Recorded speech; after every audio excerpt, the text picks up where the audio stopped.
Yo, what's good, y'all? It's your boy Rob, back with another talk with Rob. Today I was just thinking about the balance between forward thinking and being in the moment. And, I was talking to my wife and talking about how she just balances me so well, because as a man, as a leader, we're responsible for, the next 30 days or the plans or just setting things out. So you kind of have to go into the future a little bit and just think about how you want things to work out. And I found myself just in the past just really getting far out there, really getting caught up in the future.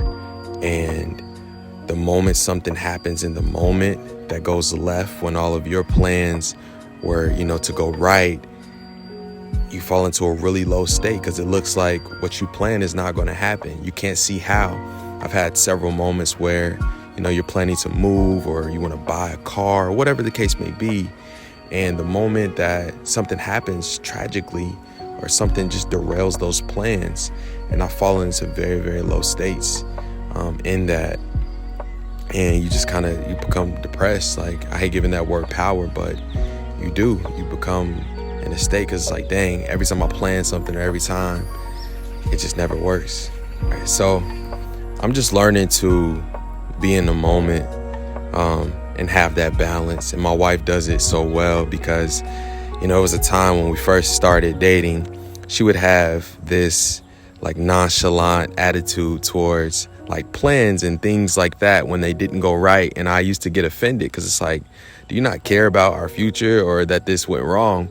But it was just her way of just being in the moment and understanding look, I can't do anything about, X, Y, Z and why it happened and how it happened. And only thing I can do is just grasp onto what we can do now. What can we do with what we have right now?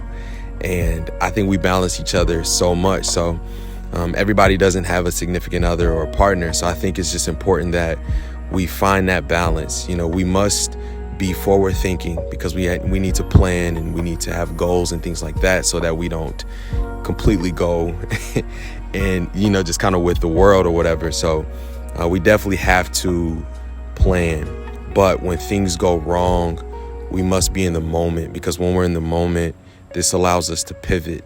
This allows us to find our footing, and it also allows us to let go, because once we put plans out there, once we write things down, it's now up to God and the universe to take those plans and make them their own, and then they give us what we actually need. So being in the moment allows us to let go. So we must have that balance. We must find that balance in that pivoting, in that moment where things go wrong. You oftentimes find yourself going down a better path to ultimately get to where you're trying to go. Or you look and see, dang, I wanted to move in that house, but dang, that house next door just burned down, or something crazy happened in that neighborhood that wasn't even for me. So everything just works out for a reason. Everything happens for a reason. So it's just having that balance, man. So I just encourage you guys to, if you don't have a partner or somebody who can kind of help you, just find that thing. I think this is where meditation, journaling, things like that come into play, because when you're journaling, you're writing, you're in the moment, you're watching each and every stroke of the pen. It focuses you, it centers you. When we're meditating and we're out in a beautiful park like this and it's quiet, we're focusing on now. A bug lands on you, you can feel that. You're in the moment. So finding those spaces, finding those places where you can go and be in the moment, but then also have those seasons where you're vision board, you're in the future, you're thinking about what you want, because our thoughts create our reality. Manifestation, law of attraction, those things are real. You see those principles in the Bible, and then you also see just amongst a bunch of success books and things like that. Everybody's saying the same thing, just in their own way. So these are real principles, and how you apply them is, how you apply them. But just find that balance, man. Find that balance. And I think it'll cure a lot of depressive states that we tend to fall into. And I think it'll help balance in our life, help with the balance in our life. So That's my quick thought today, man. Shout out to my wife who's been killing it and just really helping me.